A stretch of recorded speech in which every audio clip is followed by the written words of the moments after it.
Bem-vindos à sua jornada espiritual de crescimento pessoal e descoberta, onde mergulhar nas Sagradas Escrituras é a chave para a verdade e o entendimento profundos. Cada palavra, cada verso, transporta consigo a sabedoria e o amor divino, prontos para transformar vidas e guiar cada passo do seu caminho. No canal Palavra Falada oferecemos uma vasta biblioteca de audiobooks cristãos, repletos de inspiração, ensinamentos e fortalecimento da sua fé. Junte-se a nós nesta jornada espiritual.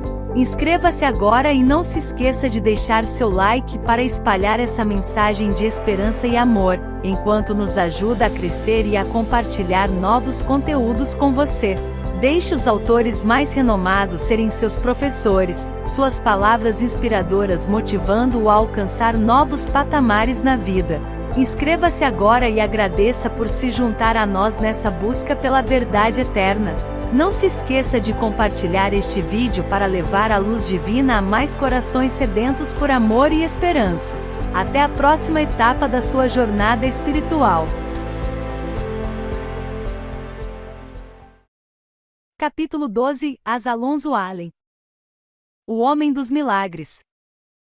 Todos nós temos as nossas preferências, quando o assunto é dons ministeriais. Existem alguns ministérios que prezamos mais que outros, e nem todos os dons ministeriais irão se encaixar dentro dos nossos padrões pessoais.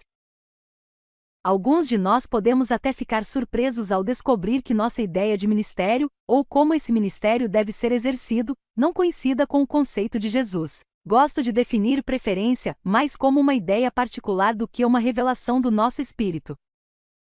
Nossas preferências pessoais são apenas isso, preferências, não são regras. Por essa razão, precisamos ter o cuidado de não julgarmos o chamado ou o dom ministerial de uma outra pessoa, usando como base o nosso gosto pessoal. Envolver-se apenas nos ministérios que satisfaçam as nossas preferências pode fazer com que, ao longo de nossa caminhada, percamos muitas coisas valiosas. Antes de começarmos a falar sobre a vida de A. Allen, gostaria de fazer alguns comentários que, creio, o ajudarão a compreender a história desse grande homem. Tenho uma grande admiração pelo ministério de A. Allen. Concordo que ele tenha cometido erros, todos os generais cometeram, e todos os que ainda o serão também vão cometer. Particularmente acredito que existem coisas que Allen fez na carne, que, com toda a sinceridade, achou que estivesse fazendo no espírito. Entretanto, quando analisamos a criação turbulenta de Allen, precisamos considerar como ele triunfou sobre toda essa situação, com o firme propósito de impactar o mundo para Jesus. Bem poucas pessoas, se é que existiu alguém, conseguiram superar o que Allen fez para atender, de maneira tão brilhante, ao chamado de Deus. Sua história deveria ser capaz de atingir todas as gerações. Gostaria que você mantivesse isso em mente à medida que for lendo este capítulo. Pouco leite, mas muito whisky. As Alonso Allen nasceu em uma manhã chuvosa de Páscoa, no dia 27 de março, de 1911. Seus pais, Asa e Leona, decidiram dar-lhe o nome do pai e do tio, um ministro presbiteriano. Essa foi a única conexão com Deus que seus pais lhe proporcionaram, e certamente eles não tinham a menor ideia de que, um dia, ele viria a ser um pastor. As Alonso, entretanto, sairia da sua pequena e conhecida região de Sulphur Springs, no estado de Arkansas, para se tornar um dos avivalistas mais sensacionais dos tempos modernos. Também é verdade que Asa Alonso Allen causou mais polêmica do que qualquer outro evangelista do movimento A Voz da Cura. Ele foi grandemente criticado por seus modos dramáticos e sensacionalistas, e censurado por seus hábitos pessoais. A mídia o tratou com total desprezo e os líderes das denominações se afastavam dele o mais que podiam. Além disso, ainda ordenavam aos outros que mantivessem distância dele. Todavia, alguns acreditam sinceramente que ele tenha sido um dos mais importantes avivalistas que surgiram durante o avivamento ocorrido no movimento A Voz da Cura. E é importante mencionar aqui que, aqueles que costumavam criticar a Allen, foram muito menos produtivos em seus ministérios do que ele. Allen nasceu em um lar bastante tumultuado, onde problema era uma palavra bastante familiar. Quando ele nasceu, seus pais já tinham 2 filhos e 4 filhas. Durante a sua infância, suas irmãs lhe proporcionavam as únicas alegrias que ele conhecia. Elas o amavam, brincavam com ele e o tratavam como se fosse um verdadeiro príncipe. Por outro lado, seus pais eram alcoólatras e criaram os filhos na mais completa e absoluta pobreza. Até mesmo o primeiro par de calçados que Allen usou lhe foi presenteado por uma pessoa totalmente desconhecida. Os pais de Allen eram tão alcoólatras que chegaram ao ponto de improvisar uma espécie de alambique atrás do casebre onde moravam. Sua mãe continuou bebendo compulsivamente mesmo enquanto estava grávida dele. Afinal de contas, por serem muito pobres, o nascimento de mais um filho não foi nenhum motivo de alegria. O passatempo favorito dos pais de Allen era dar a ele e às suas irmãs as bebidas alcoólicas que fabricavam, para que as crianças ficassem embriagadas. Depois, ficavam observando os filhos e rindo das suas palhaçadas até que as crianças caiam ou desmaiavam. A mãe de Allen repetidamente enchia a sua mamadeira de bebida alcoólica para evitar que ele chorasse, e à noite, quando o colocava na cama para dormir, entregava-lhe uma mamadeira cheia da bebida feita em casa. O tabaco também era algo que existia em grande abundância no lar deles, e como era cultivado em casa, era puro e muito forte. Ele aprendeu a fumar antes mesmo de atingir a idade mínima de frequentar a escola. Ele sempre dava umas tragadas nos cigarros de sua mãe, quando ela pedia que ele os acendesse para ela. Seu pai era um músico muito talentoso, e embora não fosse cristão, a igreja local o convidava para reger o coral e para se apresentar com eles. Geralmente, na maioria das vezes em que eles se apresentavam, ele estava embriagado. O jovem Allen herdou esse talento e às vezes ia para as esquinas cantar para o povo que passava. Devia ser um verdadeiro espetáculo ouvir aquela voz infantil cantar os hinos que aprenderá com o seu embriagado pai. O garotinho Allen ficava nas esquinas cantando repetidamente os hinos da igreja, e as pessoas que passavam por ali demonstravam seu apreço jogando-lhe moedas. Ele entrou para o mundo do entretenimento quando ainda era muito novo, e parecia que ele havia nascido para isso. Um balde de cerveja e de problemas. Os pais de Allen estavam sempre brigando, atirando as coisas um no outro e ameaçando um ao outro com armas. Finalmente, quando ele tinha apenas 4 anos de idade, sua mãe deixou o seu pai, e foi com os filhos para a cidade de Carthage, Missouri. E logo depois que ela largou o marido, casou-se novamente. Entretanto, as brigas eram as mesmas. E sob a fúria causada pelo álcool, sua mãe e o padrasto brigavam a tal ponto que as crianças menores saíam correndo de dentro de casa, horrorizadas. Quando Allen tinha 6 anos, seu padrasto já o encarregava de levar pequenos barris de cerveja para casa. A respeito dessa época, Allen relata: cada um de nós cresceu com uma inclinação para a bebida. Eu tinha apenas 2 irmãos, e um deles morreu quando eu ainda era muito novo. Quase não me lembro dele. Meu irmão mais velho, entretanto, morreu como um alcoólatra. Meu pai foi ao funeral completamente bêbado. Minha mãe parou de beber antes de eu me tornar adulto, mas minhas 4 irmãs e eu já estávamos bem adiantado no caminho do inferno dos alcoólatras. Além do problema com a bebida, sua mãe também era tremendamente ciumenta, e para piorar ainda mais a situação, ela se casou com um homem mais jovem do que ela. Quando o marido saía para trabalhar, com a ajuda de um binóculo, ela ficava observando-o se afastar, para ver se ele pararia no caminho para conversar com alguma outra mulher. Eles moravam muito perto do trabalho dele, e ela ficava observando tudo o que ele fazia durante o expediente. Assim, no dia do pagamento, ela exigia que ele lhe desse um relatório de tudo o que fazia com o dinheiro. E se ela cismasse que a quantia recebida era menor que a quantia habitual, ela o acusava de gastar dinheiro com alguma outra mulher. Finalmente, não suportando mais a situação, o padrasto pegou tudo o que tinha e foi embora de casa, e o garoto, Allen, fez o mesmo. Com a idade de 11 anos, Allen fugiu de casa, determinado a voltar para o Arkansas para reencontrar o seu pai. Contudo, ele não tinha muita certeza de qual direção seguir e, para piorar ainda mais a situação, tão logo ele se colocou na estrada, o tempo ficou muito ruim, por isso, decidiu voltar para junto da mãe. Planejando cuidadosamente a sua próxima tentativa, Allen decidiu que, quando a oportunidade chegasse, não permitiria que houvesse falhas. Quando Allen estava com 14 anos, já tinha o porte de um homem feito, então resolveu que já era hora de fugir novamente. Desta vez, decidiu que faria o que fosse preciso para que desse certo, por isso, pegou carona às escondidas em automóveis e caminhões de carga, e viajou muitos quilômetros em direção ao sul. Durante a sua viagem, com alguns outros amigos andarilhos, trabalhou colhendo e descaroçando algodão, cavando valas e chegou até a ser preso por roubar milho. Tira-o daqui ou dê cabo da vida dele. Em todos os lugares que Allen chegava, ele era a alma da festa. Tinha uma bela voz de tenor e um enorme senso de ritmo, estava sempre cantando, dançando, bebendo e fumando. Embora sua energia parecesse inesgotável, mais tarde Allen confessou que se sentia miserável. Muitas vezes ele saía no meio de uma festa e se embrenhava pela mata, em busca de um lugar sossegado para chorar. Com apenas 21 anos de idade, Allen já era uma pessoa extremamente nervosa. Quando acendia um cigarro, tinha de segurar o pulso com a outra mão, porque tremia demais. Dizem que ele não conseguia sequer segurar uma xícara de café sem que o líquido derramasse. Sentia uma queimação no peito e vivia atormentado com uma tosse seca e profunda. E para piorar, sua memória estava começando a falhar. Resumindo, mesmo ainda estando praticamente no início de sua vida, Alonzo Allen já estava com os seus dias contados.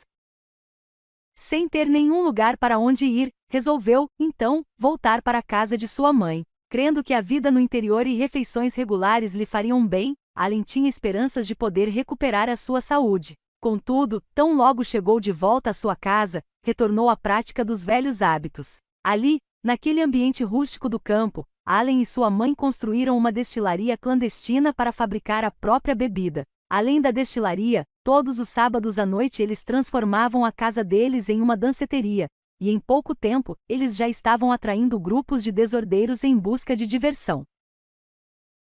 Felizmente, um pouco abaixo da rua onde eles estavam, um outro homem chamado Irmão Hunter começou a abrir as portas de sua casa com um motivo bem diferente. Embora não tivesse muito estudo, Hunter havia nascido de novo e estava cheio do Espírito Santo. Por isso, resolveu abrir uma igreja e se tornar o pastor da mesma. Contudo, ele estava muito inquieto com relação àquele salão de danças que ficava localizado bem ali em sua rua. O irmão Hunter tentou atrair os jovens, mas a maioria deles estava muito fascinada pela danceteria e destilaria Allen para ter qualquer interesse por igreja. Então, o pastor decidiu que, se algum dia aquela comunidade presenciaria um avivamento, então o salão de danças teria de fechar as portas. Diante disso, um grupo de pessoas resolveu se unir e começar uma campanha de oração. Eles clamaram a Deus, dizendo: Senhor, feche as portas daquele salão de danças do Allen. Se for possível, salva-o. Contudo, se ele não se render a ti, ou o Senhor o leva embora daqui, ou dê cabo da vida dele. De uma forma ou de outra, feche as portas daquela danceteria. Bem, graças a Deus, somente uma parte das orações deles foi respondida. A dama de vestido branco. Em junho de 1934, as coisas começaram a mudar, quando um dos amigos de farra de Allen pediu-lhe para que o acompanhasse para fazer um serviço em outra cidade. Durante essa viagem, certo dia eles passaram em frente a uma igreja metodista rural. As luzes estavam acesas e dentro havia pessoas cantando, batendo palmas e dançando.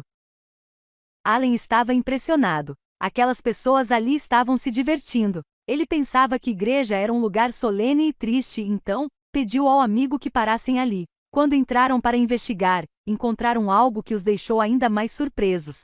A pastora era uma mulher, que estava vestida de branco. Ao ouvi-la falar, Allen chegou a pensar que se tratasse de um anjo. Ele não queria que aquela mulher o visse ali, pois ela tinha uma aparência muito pura, então, todas as vezes que a pregadora se aproximava do lugar onde ele estava, Allen se escondia atrás do aquecedor a lenha. E pela primeira vez em toda a sua vida, Allen sentiu convicção de pecados. Entretanto, antes de fazerem o apelo, ele e seu amigo saíram de fininho da igreja.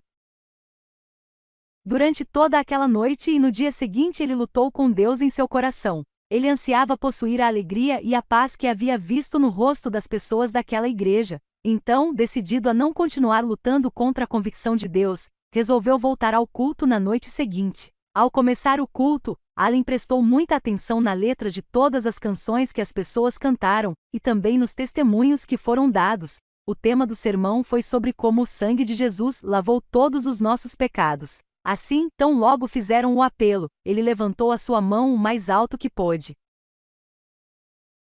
A senhora evangelista já havia ouvido falar sobre ele, e pensou que Allen estivesse ali apenas para causar problemas. Então ela pediu a todos os que estavam sendo sinceros que se colocassem de pé, e sem pensar um segundo sequer, ele se levantou. Mesmo assim, ela continuou temerosa, porque achou que ele estava ali apenas com a intenção de fazer um escândalo. Apesar de tudo, porém, decidiu continuar. Em seguida, pediu para aqueles que estavam de pé para virem até a frente, se estivessem realmente sendo sinceros. Allen foi o primeiro a atender o apelo. Na verdade, ele foi o único dos que ficaram de pé que caminhou até a frente. Ainda acreditando que ele estava ali para causar confusão, a senhora perguntou-lhe: "Você realmente quer aceitar Jesus?" "Claro, foi para isso mesmo que eu vim até aqui", respondeu Allen. E para a grande surpresa da pregadora, ele se ajoelhou e pediu a Jesus para ser o Senhor de sua vida. E daquele momento em diante, um novo Asa Alonso Allen passou a existir. Nada mais de danças, nada mais de negócio ilegal de destilaria. Seus amigos zombaram dele, mas isso não fez com que Allen voltasse à sua antiga vida. Agora ele era mesmo uma nova criatura. 6. Eles são do diabo. Em um velho baú que ficava no sótão de sua casa, Allen encontrou uma Bíblia que sua irmã havia ganhado em uma competição. Até aquela data, ninguém havia lido aquela Bíblia, então, ele a pegou e leu-a de capa a capa. Quando ia para o campo, levava consigo o precioso livro para poder lê-lo. Antes de cada refeição, ele também separava um tempinho para a leitura. De acordo com as próprias palavras de Allen, parecia que ele simplesmente não conseguia ler o suficiente da palavra. Enquanto isso, um pouco abaixo naquela rua, havia uma grande alegria na igreja pentecostal do irmão Hunter. Aquele garoto, Allen, havia nascido de novo. Suas orações haviam sido respondidas e parecia que aqueles mesmos jovens que costumavam frequentar o salão de danças do Allen agora estavam visitando a igreja porque estavam curiosos sobre as músicas e a adoração. A maior surpresa de todas, entretanto, foi quando o próprio Allen entrou para assistir ao culto. Depois que a reunião terminou e que ele foi embora, a congregação permaneceu e orou para que Deus o enchesse com o Espírito e o usasse para ganhar almas. Na manhã seguinte, depois que ele assistiu à reunião na igreja pentecostal, ele visitou um pastor metodista que o advertiu a manter-se longe dos pentecostais, dizendo que eles eram do diabo, pois falavam em línguas. Depois desse conselho, fiquei simplesmente muito ansioso para voltar lá o mais rápido possível, disse Allen. Eu estava curioso para ouvi-los falar em outras línguas. Depois de mais alguns cultos, os dons de línguas e interpretação começaram a se manifestar durante uma das reuniões, e quando Allen analisou friamente tudo o que presenciara ali, teve certeza de que o que vira era coisa de Deus. E, por causa disso, ele agora realmente desejava aquela experiência que as outras pessoas da igreja tinham. Logo no próximo dia, Allen voltou a encontrar-se com aquele pastor metodista, compartilhou com ele o que havia presenciado e mostrou-lhe nas escrituras referências que provavam que falar em línguas era algo para os dias atuais. Ao que o pastor respondeu: "Você não pode falar em línguas. Afinal, hoje em dia ninguém tem esse tipo de experiência, pois isso não é para os nossos dias." "Bem, pois eu lhe digo que eu terei", respondeu Allen. "E sabe de uma coisa, pastor, é exatamente isso que o Senhor precisa." O pastor foi-se embora batendo o pé, aborrecido, e Allen rompeu os laços com a igreja metodista. Alguns dias depois desse acontecimento, uma das irmãs de Allen também experimentou a bênção do novo nascimento, e pouco tempo depois, ele finalmente recebeu o batismo com o Espírito Santo e o dom de línguas, em uma reunião em um acampamento da igreja pentecostal, em Oklahoma, onde ele e a irmã estavam participando. Aqueles dias ali pareceram um verdadeiro céu na terra para ele. Na noite em que ele foi cheio do Espírito Santo, estava usando a sua única muda de roupas, uma calça e uma camisa, brancas. Ele prostrou-se no chão coberto de poeira, mas não se importou. Tudo o que ele queria era Deus. E logo sentiu como se ondas de eletricidade estivessem avançando lentamente das pontas de seus dedos até envolver todo o seu corpo. Depois, aconteceu. Allen estava alheio a tudo o mais que não fosse a presença de Deus. Ele ficou de pé e, literalmente, começou a gritar em outras línguas. Sua roupa branca estava toda suja, mas Allen tinha realizado o grande desejo do seu coração. Colorado e Lexi igual amor. Durante o ano de 1934, uma grande seca se abateu impiedosamente sobre o estado do Missouri. Não havia trabalho em lugar algum. Então, certo dia, Allen recebeu uma carta de um velho amigo, convidando-o para ir trabalhar em um rancho no estado do Colorado. Assim, em setembro daquele ano, Allen cruzou as planícies daquele estado, cansado, com sede e sentindo-se um pouco privado da comunhão dos irmãos da igreja pentecostal. Embora estivesse indo para um novo lugar em busca de trabalho, estava preocupado com a possibilidade de não existir ali cristãos que compartilhassem de sua nova crença. Quando estava andando pela estrada, encontrou um pedaço de papel trazido pelo vento, então ele agachou-se e o pegou. Ao ver o que estava escrito ali, Allen deu um largo sorriso. Era uma página da revista da Igreja do Evangelho Quadrangular, chamada Bridai Kali, Convite às Bodas. Compreendeu então que em algum lugar daquelas planícies havia alguém que, assim como ele, acreditava no poder de Deus. E tão logo ele chegou no rancho, perguntou se alguém ali frequentava os cultos da Igreja do Evangelho Quadrangular. Seus amigos lhe disseram que havia uma garota que vivia pouco mais acima na estrada e que, provavelmente, frequentava. Eles acrescentaram: ela até acredita que tem um chamado para ser pregadora. Pouco tempo depois dessa conversa, Allen se apresentou a Alexi Scriven, que tinha um chamado para pregar, e que tinha acabado de chegar de uma viagem com alguns amigos evangelistas. Os dois logo se tornaram grandes amigos, estudando a Bíblia diariamente, pesquisando as Escrituras e buscando respostas para algumas questões. Lexi sentia-se desafiada e revigorada quando ouvia Allen que, constantemente, estava colocando em xeque as tradições religiosas nas quais ela se apegava. Pelo fato de não ter sido criado debaixo de tradições, Allen sentia que via as coisas com mais clareza que Lexi. Logo, ela já havia sido persuadida pela maneira com que ele via a palavra, e os dois começaram a ir para a igreja juntos.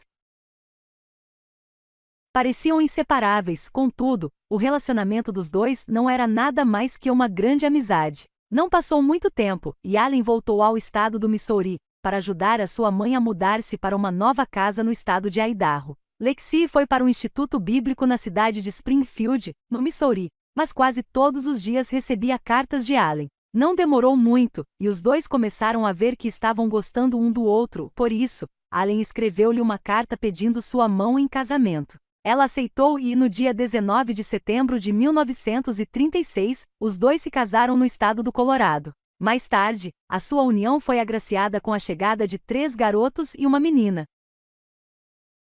Um sariguê para o jantar de ação de graças.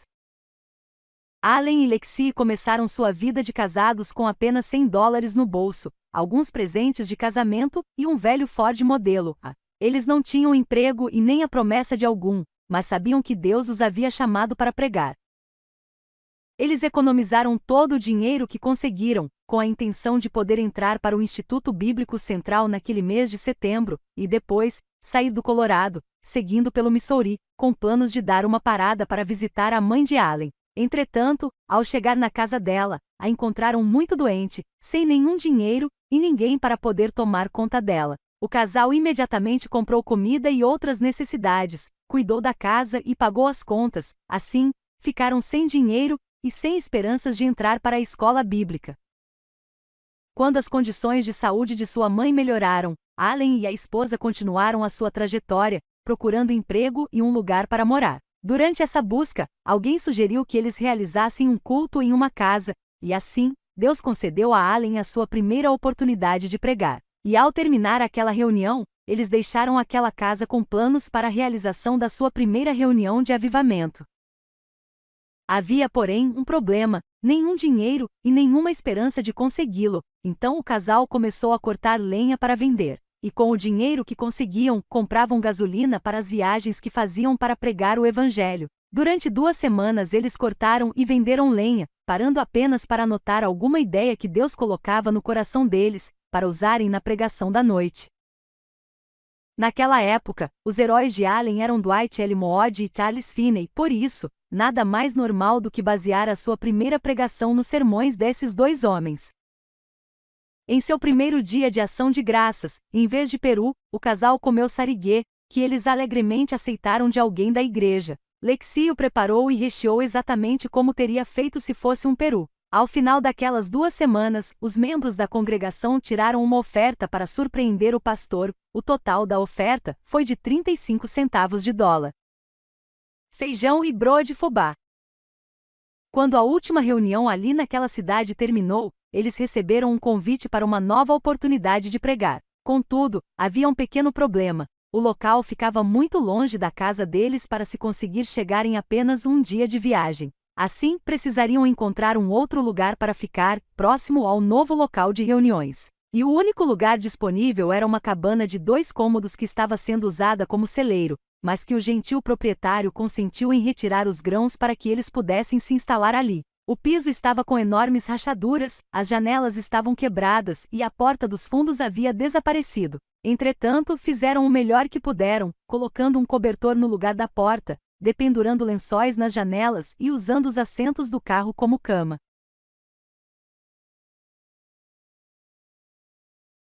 Lexi cobriu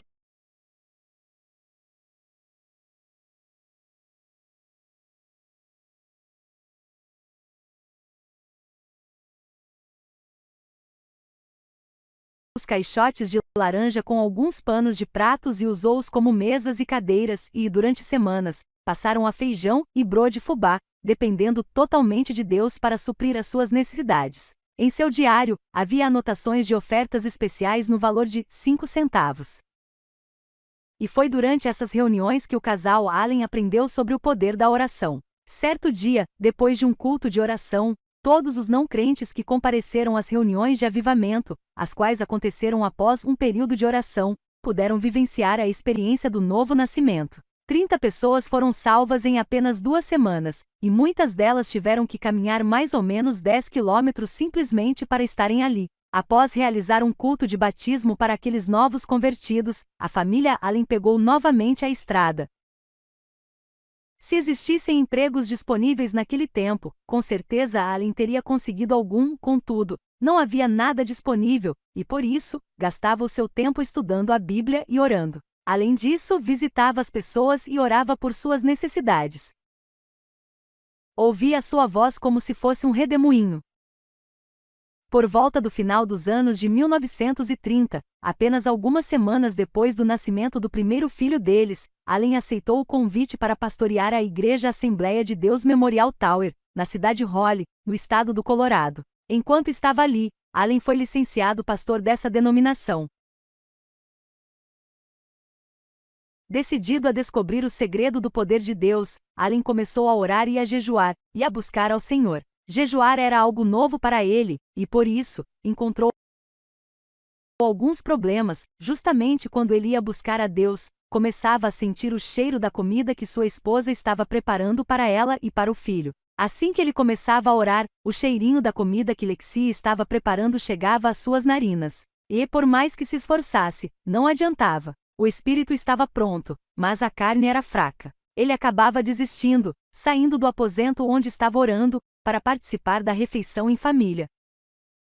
Então, certo dia, quando ele mal havia colocado uma colherada de comida na boca, sentiu imediatamente uma convicção do Senhor. Largou logo o garfo, e disse para a esposa que não iria sair do quarto de oração enquanto não ouvisse o próprio Senhor lhe dizendo que poderia sair. Chegou até mesmo a pedir a ela que o trancasse ali dentro. Lexi riu e lhe disse que, em 1 hora, ele daria murros na porta, pedindo para sair.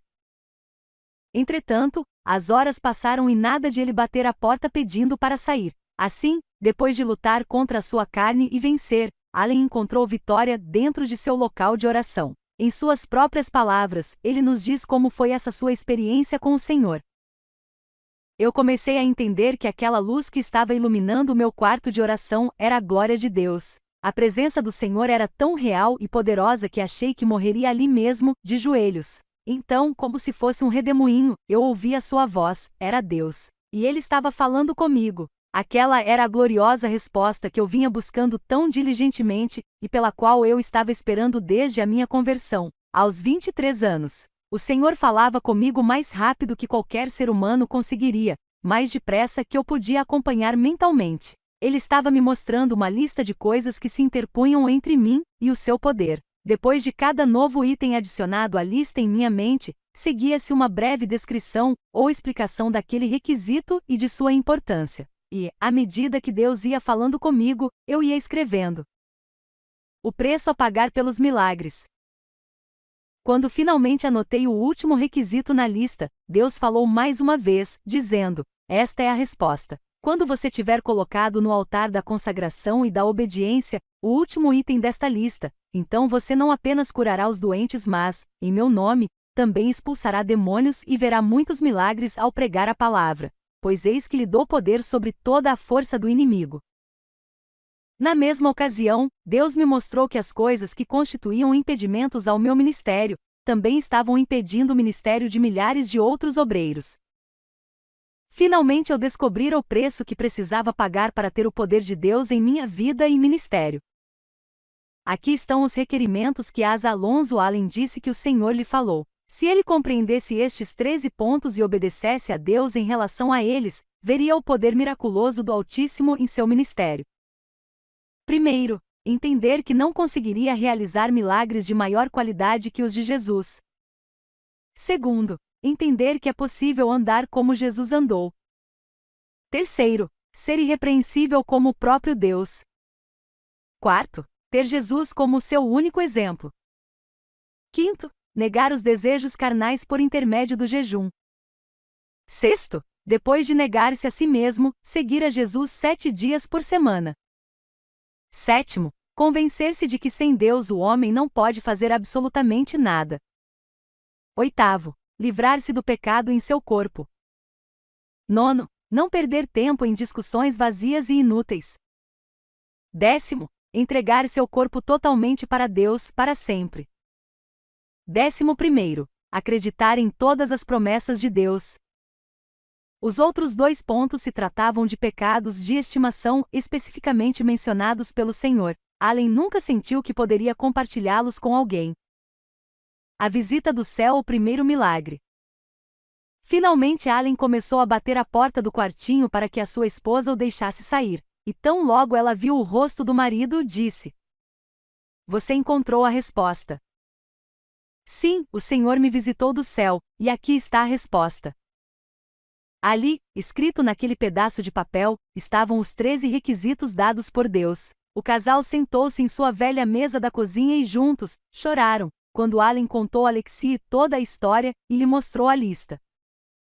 Logo depois dessa visitação de Deus e sentindo o chamado de Deus para o campo evangelístico, a família Allen desligou-se de sua igreja, e depois que ele recebeu um convite, partiram para Missouri. E foi ali que ele realizou o seu primeiro culto de milagres. Um antigo trabalhador de minas de carvão, que era totalmente cego por causa de uma explosão ocorrida alguns anos antes, começou a participar das reuniões. Noite após noite ele se sentava ali na plateia e ouvia a palavra do Senhor. Uma das noites, depois do apelo, ele veio até a frente na esperança de ser curado. Allen e Lexi ficaram bastante impressionados com tamanha fé. Mais tarde admitiram que precisariam de mais fé do que a que eles tinham para que aquele homem recebesse a sua cura. Eles oraram por todos os que vieram à frente pedindo oração e colocaram o homem cego no final da fila. Pessoas com dores de cabeça, resfriados e alguma deficiência auditiva foram curadas e voltaram para casa regozijando-se. O homem cego, entretanto, permaneceu ali. Então, de repente, Allen pediu a todos os que estavam ali presentes, e que tinham fé para a cura daquele homem, que viessem à frente e se juntassem a eles em oração. Depois disse: "Estou sentindo que existe falta de fé aqui em nosso meio." Quando ele terminou de falar isso, um homem se levantou e saiu bruscamente do salão. Eles oraram e Deus respondeu às suas orações. Quando terminaram de orar, o homem cego olhou para a gravata que Allen estava usando, e disse de qual cor ela era. Depois começou a nomear os objetos que se encontravam ali no salão. Lexi e o ministério. Durante os próximos 4 anos e meio, Allen viajou como avivalista da Igreja Assembleia de Deus. Embora ocupasse uma posição de prestígio, sua remuneração ainda era muito pequena, e por isso, sua situação financeira continuou muito difícil durante os primeiros 5 anos da década de 40. Especialmente porque, nessa altura da vida deles, já tinham 4 filhos. Geralmente Lexi ficava em casa tomando conta dos filhos menores, enquanto Allen permanecia fora até 3 meses consecutivos, viajando. Lexi tinha de lidar com a frustração de não poder ver seu marido regularmente, e ainda encontrar tempo para desenvolver o seu próprio chamado ministerial. Embora ela desejasse a estabilidade de uma vida familiar normal, aprendeu uma lição muito valiosa. Mesmo ela tendo um chamado para a obra do Senhor, seu ministério também consistia em ser uma mãe. Lexi entendeu que existe um tempo para todas as coisas. A maternidade e a sua vida familiar equilibrada nunca deveriam ser sacrificadas em prol da outra parte do seu chamado ministerial. Afinal de contas, mais tarde ela teria tempo para se dedicar a esta parte, e então, poderia envolver-se mais plenamente, tendo a certeza de que cada faceta do seu chamado havia sido executada por inteiro. Anos mais tarde, quando as crianças já estavam crescidas, Allen continuou evangelizando sozinho. Por isso, Lexi procurou nas imediações de sua comunidade e descobriu uma área onde não havia uma igreja do evangelho pleno. Então ela começou uma e tornou-se a pastora. Quando Allen já havia adquirido uma estabilidade financeira que lhe permitia levar a esposa e os filhos em suas viagens, Lexi deixou a direção da igreja e entregou o comando da mesma para um outro pastor. Texas, o céu na terra.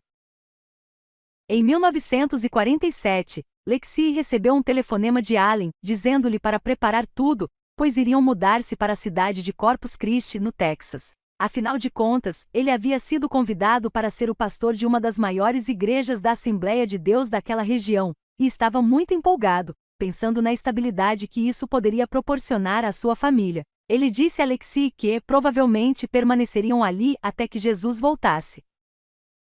A família Allen amou a cidade de Corpus Christi, bem como a igreja ali, contudo, sentia-se triste, pois em uma cidade de mais de 100.000 habitantes, havia apenas um pequeno número de igrejas evangélicas. Eles chegaram exatamente quando a igreja havia acabado de começar a sua construção. Numa situação em que muitos se sentiriam sobrecarregados, o apetite espiritual de Allen apenas aumentou. Lançou-se nessa nova fase de ministério sonhando com uma igreja equipada com os dons espirituais, uma igreja que evangelizaria e que prosseguiria na direção das coisas celestiais. Esta igreja parecia ser o que ele estava buscando. Os membros o ouviram pregar durante 2 semanas antes de convidá-lo para ser o seu pastor. Allen foi duro em suas pregações e falou bem claro a respeito de tudo o que cria. Mesmo assim, eles continuaram querendo que ele fosse o seu pastor.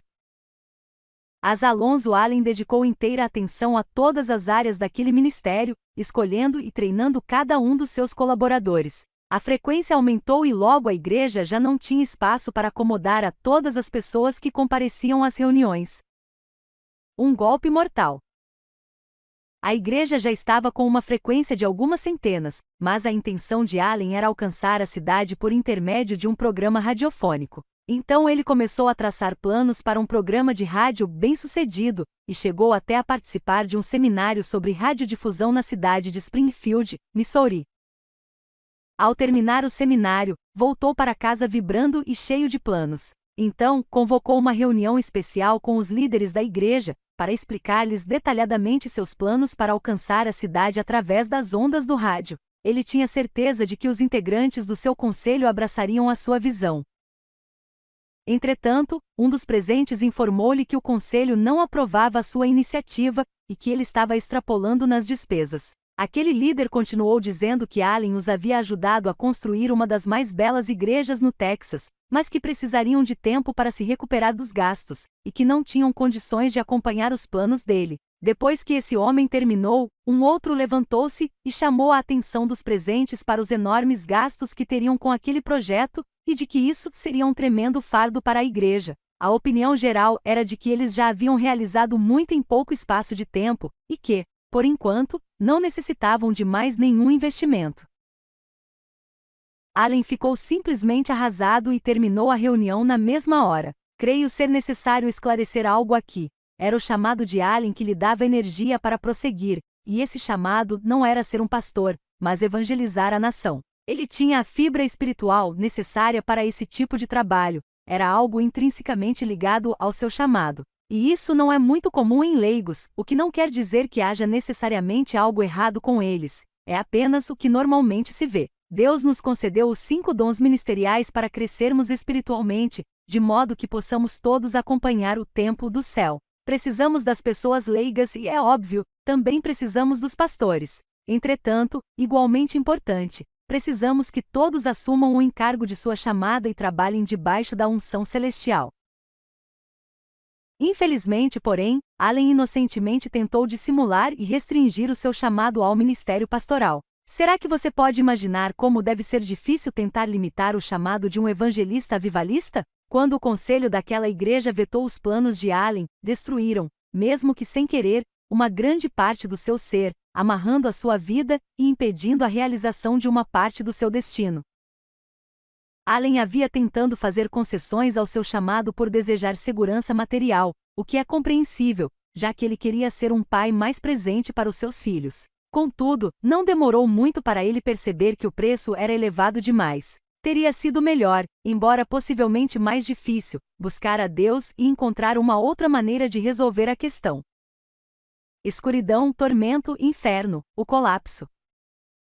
Quando Allen voltou para casa, preferiu não dizer nada à esposa e tentou agir como se nada tivesse acontecido. Ele nem discutiu os planos das férias com ela. Entretanto, durante a noite ela acordou ouvindo Allen chorar no quarto ao lado. Ela chegou a pensar que ele estivesse intercedendo em favor de alguém, até que ele veio para o quarto, ainda em prantos. Bastante assustada, ela perguntou-lhe o que estava acontecendo. E foi então que ele lhe disse o que havia acontecido na reunião do conselho, e ela percebeu que ele estava mais que desapontado, estava arrasado. Não havia mágoa, nem raiva e nem acusação, simplesmente um coração despedaçado. Allen apresentou o seu pedido de demissão e achou que jamais voltaria a pregar. Entretanto, a igreja o amava profundamente e, por isso, sugeriu que ele tirasse umas longas férias, de vários meses, tempo em que ele continuaria recebendo seu salário integral. A igreja até mesmo insistiu em lhe dar alguma ajuda adicional para cobrir qualquer despesa que surgisse durante a viagem. Aparentemente, Allen estava sofrendo de um esgotamento emocional, e a igreja achou que ele estivesse trabalhando demais. Contudo, sua esposa, conhecedora de sua força e do seu zelo, sabia que isso não era possível. Ela sabia muito bem que o seu esgotamento era devido a um coração quebrantado. Uma parte do seu ser havia sido levada cativa, e ele achava que a havia perdido para sempre. Lexi o levou para umas longas férias, entretanto, ele estava tão atormentado que só conseguiu um pequeno descanso nessa viagem, e as suas condições pioraram. Assim, ficou impossível que qualquer um dos dois obtivesse algum descanso. Depois de apenas uma semana nas montanhas, sem qualquer melhora, ele pediu para voltar para casa, achando que nunca mais voltaria ao normal. Saia dele. Lexi começou a buscar a Deus desesperadamente em favor do seu esposo. De repente tudo ficou claro para ela. Eles não haviam falhado. Deus não os deixará de lado. O chamado e os planos de Deus para Asa Alonso Allen continuavam exatamente como sempre foram. Quando ela finalmente compreendeu que o diabo estava simplesmente se aproveitando da situação pela qual Allen estava passando, começou a repreender aquele ataque. Não demorou muito e Allen também chegou à conclusão de que um demônio estava aproveitando-se de seu sofrimento emocional para atormentá-lo. Ele viu que estava sendo atacado por um espírito atormentador. Durante a viagem de volta para o Texas, Allen parou o carro no acostamento da estrada e pediu à esposa para orar por ele com imposição de mãos. Segundo as palavras de Allen, no exato momento em que Lexi disse, "Em nome de Jesus, eu te ordeno, saia dele agora", o espírito maligno o deixou. Ele começou a sentir um enorme alívio físico, e eles puderam se alegrar juntos, à medida que uma sensação de leveza substituiu o sentimento de opressão e peso que o castigava. Então, de repente, antes mesmo que ela colocasse o carro de volta à estrada, ele adormeceu. Mais tarde, não se lembrava de como chegará em casa, e nem de como fora parar em sua cama, dormiu como uma criança durante 3 dias seguidos, e quando acordou, estava recuperado. Você falhou ao pagar o preço. Por volta do final do ano de 1949, a família Allen começou a ouvir histórias a respeito de umas reuniões de curas milagrosas que estavam acontecendo. Os evangelistas que estavam à frente daquelas campanhas não eram, necessariamente, pregadores de muita projeção. Na verdade, alguns pastores eram mais eloquentes em seus sermões do que eles. Entretanto, quando estes evangelistas de cura divina oravam pelos enfermos, os milagres aconteciam tão rápido que ficava até difícil de enumerá-los. Allen e Lexi se recusaram a acreditar na metade das histórias que lhes contaram, contudo, a curiosidade deles começou a crescer. Certo dia, um amigo dera a Allen um exemplar da revista A Voz da Cura. Depois de lê-la, Allen disse, "Quando eu li a revista, achei tão ridículo o que estava ali que cheguei a rir. Fanáticos, foi o que pensei, quando fechei a revista e a coloquei de lado, em um canto da minha sala de estudos. Alguns dos membros de sua igreja vieram dessas reuniões realizadas em tendas contando histórias espetaculares, mas Allen demonstrava desaprovação e achava que eles estavam sendo levados para o fanatismo. Pessoalmente, não acredito que essa tenha sido a sua intenção. Talvez até tenha dito aquelas palavras, mas creio que naquele momento ele estava tremendamente emocionado, pois sabia que o que estava bem à sua frente era, nada menos, que uma mostra do seu próprio chamado. Entretanto, você pode apostatar de tal forma de seu chamado, que as coisas que antes eram tão preciosas e alcançáveis se transformam, com o tempo, em apenas uma distante lembrança. Não muito depois, alguns ministros amigos de Allen o persuadiram a ir a Dallas e participar de uma reunião de avivamento na tenda de Oral Roberts. Durante a sua viagem, ele lembrou-se da experiência que havia tido com Deus em seu quarto de oração, muitos anos atrás. Então, vieram-lhe à memória os 13 requisitos que, na ocasião, estavam impedindo sua entrada no mundo do miraculoso. Ao se afastar de seu encargo espiritual para tentar ser um pastor, ele havia deixado de lado a visão que Deus lhe dera. Quando estava se aproximando de Dallas, Allen foi se tornando mais e mais convencido de que lá ele testemunharia exatamente os feitos que Deus o havia chamado para realizar. Mas eu nunca paguei o preço para ver o poder miraculoso de Deus agindo em minha vida, acrescentou. Allen foi conquistado pelas reuniões realizadas em tendas e pelo poder de Deus manifesto por intermédio da vida de Roberts, e sentiu-se como se estivesse vivendo nos tempos do livro de Atos. Milagres após milagres aconteceram enquanto ele estava ali observando. Mas aquilo não era fanatismo, era o poder de Deus que opera milagres. Enquanto ele estava ali sentado, observando a fila de pessoas esperando para receber oração, ouviu novamente a voz de Deus, dizendo-lhe: Meu filho, 11 anos atrás você buscou a minha presença, e há 11 anos eu o chamei para realizar este mesmo ministério. Entretanto, você falhou em não pagar o preço, e não se consagrar, por isso você fracassou, e não fez a obra para a qual eu o chamei. Então, com lágrimas descendo pelo rosto, Allen ergueu as suas mãos e clamou a Deus: Senhor, desta vez eu farei. Uma mudança radical no ministério. 2 domingos depois ele deixou o pastorado. Ele teria entregado a igreja no próximo domingo depois de sua volta, mas sua esposa pediu-lhe que esperasse um pouco para ter certeza de que estava tomando a decisão certa. Imediatamente, pastores de todas as partes do país ligaram para solicitar os seus serviços de evangelista. Em menos de um mês, um novo pastor já havia ocupado o seu púlpito. Contudo, os componentes da família Allen mantiveram a igreja de Corpus Christi como a sua base ministerial, e viajavam sempre partindo dali. Eles colocaram todos os seus pertences dentro de um trailer, e em menos de 3 meses depois de seu esgotamento, Asa Alonso Allen estava na trilha do avivamento. Então Allen começou a estudar a lista dos 13 requerimentos que o Senhor havia dado a ele 11 anos atrás. Ele não podia acreditar que havia perdido tanto tempo. 11 anos. E enquanto estava estudando aquela lista, percebeu que os itens de número 12 e 13 ainda não haviam se cumprido em sua vida. Todavia, todos os outros 11 já tinham se realizados. Finalmente, com grande determinação, ele conseguiu realizar os 2 últimos. Depois disso, notáveis milagres começaram a se realizar por intermédio de seu ministério. Em maio de 1950, Allen enviou o seu primeiro relatório para a revista A Voz da Cura, falando sobre o resultado da grande campanha realizada em Oklahoma, Califórnia. Ele escreveu o seguinte sobre essa reunião: Muitos dizem que este é o maior avivamento da história de Oklahoma. Noite após noite as ondas da glória divina passam sobre a congregação, permitindo que diversas pessoas testifiquem de curas que receberam mesmo enquanto estavam simplesmente sentadas em suas cadeiras. Em 1951, Allen fez uma mudança radical em seu ministério. Ele decidiu comprar uma tenda e anunciar seu ministério como sendo de um avivalista com ênfase em cura divina. Ficou sabendo de uma tenda que estava à venda e que era equipada com iluminação, assentos, um palco e um sistema de som. Tudo por $8.500. O problema era que ele só tinha $1.500, por isso, ligou para o proprietário da tenda e fez-lhe uma proposta de dar uma entrada de $1.500 e depois, pagar o restante. Entretanto, o proprietário lhe disse que um outro pastor acabará de telefonar oferecendo o valor total. O dono, porém, lhe disse que oraria a respeito e lhe daria uma resposta no próximo dia. E no outro dia, quando Allen ligou para ele, não ficou nem um pouco surpreso ao ouvir que a tenda seria dele, com apenas $1.500 de entrada. O restante das prestações seriam no valor de $100, de forma que Allen poderia pagar tranquilamente. E assim, a tenda ficou com ele. Dessa forma, no dia 4 de julho daquele ano, a tenda de avivamento de Allen foi erguida para acomodar a sua primeira campanha, realizada na cidade de Yakima, Washington. Finalmente no rádio.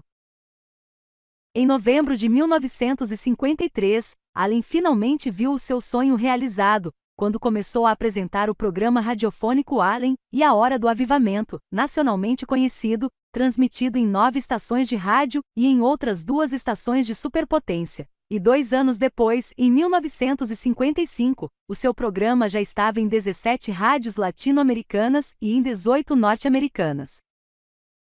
Logo ele teve de montar um escritório permanente para poder cuidar do grande número de correspondências que chegava. Allen também passou a realizar cruzadas anuais em Cuba e México, onde muitos respondiam aos apelos e abandonavam a feitiçaria e destruíam seus ídolos nas plataformas dos locais onde ele estava pregando. Esses avivamentos ocorreram entre os anos de 1955 a 1959, quando Fidel Castro assumiu o poder.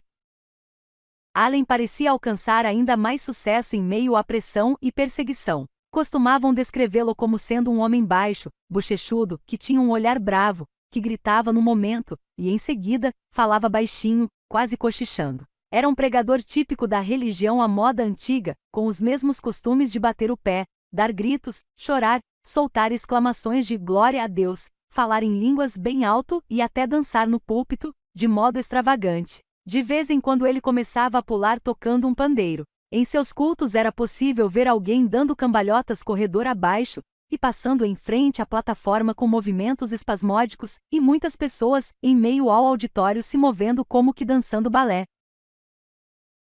Allen nunca se deixou influenciar pelos modismos passageiros e sentia que era sua obrigação pregar da maneira que pregava. Ele não escolhia as palavras quando estava pregando e parecia que sempre conseguia transformar adversidades em vantagens. Ele dizia o que pensava, e era exatamente isso o que as pessoas que vinham até ele queriam ouvir. Um duro golpe em Knoxville. Em 1955, começaram a surgir várias acusações contra Allen, cada uma mais séria que a anterior, e isso o afetou grandemente. A acusação de que ele abusava da bebida parecia que estava sempre perseguindo o seu ministério. E se as pessoas acreditavam ou não nessas acusações, dependia em se elas davam ouvidos aos seus amigos ou aos seus inimigos. Alguns nunca acreditaram que ele tivesse sido capaz de vencer o uso excessivo do álcool, o qual fora muito presente durante a maior parte da sua juventude. Entretanto, a maior crise de sua vida veio no outono de 1955, quando ele realizava uma campanha de avivamento na cidade de Knoxville, no estado de Tennessee. Ele foi preso sob a acusação de dirigir embriagado, mas o caso nunca foi a julgamento, porque Allen não compareceu ao tribunal. Ele pagou uma fiança de $1.000 e foi-se embora daquele estado. Todo esse incidente é muito nebuloso. Entretanto, Allen continuou afirmando que a mídia de Knoxville era famosa por sua perseguição aos evangelistas. Ele também declarou que chegou a ver uma lista de pregadores que pagaram a alguns jornais para espalharem notícias falsas sobre ele. Segundo um companheiro próximo de Allen, ele disse a alguns amigos que havia sido sequestrado e deixado inconsciente. Quando acordou, um amigo lhe disse que ele estava em uma sala cheia de fumaça de cigarro e alguém despejava bebida por sua garganta. Contudo, a essas alturas, a notícia de que Allen havia confessado a acusação a alguns proeminentes ministros da cidade de Knoxville já havia se espalhado. Afastar-se? De jeito nenhum. Em 1956, depois de ouvir sobre as acusações e controvérsias envolvendo Allen, Ralph M. Higgs, superintendente do Conselho Geral das Assembleias de Deus, enviou uma carta a ele pedindo-lhe que se afastasse de reuniões públicas até que as coisas se resolvessem. Entretanto, Allen achou esse pedido impossível de ser atendido e sentiu que, para não prejudicar a reputação, sua organização o estava abandonando exatamente quando ele mais precisava dela. Então ele enviou a Higgs uma carta um tanto cáustica, lembrando-lhe que haviam ministrado juntos por 18 anos, sem que, em nenhum momento, surgisse qualquer questionamento quanto à minha integridade, acrescentou. Em seguida, devolveu suas credenciais de ministro às Assembleias de Deus, declarando que fazê-lo não constituía grande perda. Ele disse a Higgs o seguinte: um afastamento do ministério público, a esta altura dos acontecimentos, arruinaria o meu ministério, pois isso soaria como uma admissão de culpa. A acusação também trouxe muitos problemas na associação A Voz da Cura. Embora Alexei tenha garantido à liderança desse grupo de que as acusações não eram verdadeiras, Gordon Lindsay disse que aqueles que pertenciam àquela organização deveriam ter um alto comprometimento com a ética. Assim, Allen afastou-se desse grupo também. A filha de Allen chegou a achar que a Voz da Cura era, na verdade, uma organização de evangelistas das Assembleias de Deus e que, por isso, estavam tentando, com todo o empenho, realizar o trabalho deles dentro dos moldes das assembleias. Assim, se as regras não fossem obedecidas dentro da denominação propriamente dita, o ministro poderia, possivelmente, ter problemas com a rede A Voz da Cura. A palavra de R.W. Sanchamba. Um dos maiores ministros evangelistas de nossa geração é R.W. Sanchamba, da cidade de Tyler, Texas. Quando ele estava começando o seu ministério, ele se juntou ao grupo de avivamento de Allen e logo se tornou o seu braço direito. Sendo o homem de caráter e integridade que é, ele sabia que isso significava pagar o alto preço que um avivamento exige.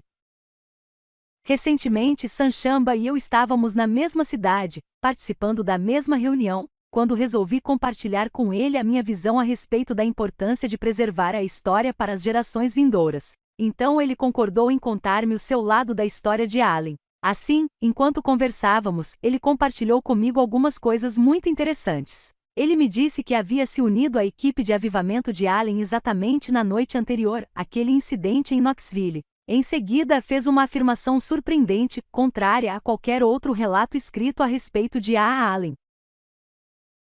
Sanchamba disse que Allen não estava bêbado. Posso afirmar isso, disse ele, porque eu estava com ele no carro. Segundo ele, todo o incidente tinha sido uma conspiração para arruinar o ministério de Allen, e que, depois daquele problema em Knoxville, percebeu a extrema perseguição que o evangelista havia sofrido. E foi exatamente aí que Sanchamba começou a aprender qual o preço que se tem de pagar pelo avivamento. Não importa que tipo de acusações tinham sido lançadas sobre Allen, Sanchamba conhecia a inocência dele, pois estava com ele o tempo todo. Por isso, decidiu permanecer fiel em servir a ele e ao seu ministério. Durante os 6 anos que R.W. Sanchamba foi seu parceiro de ministério, participou com o evangelista de todas as suas cruzadas.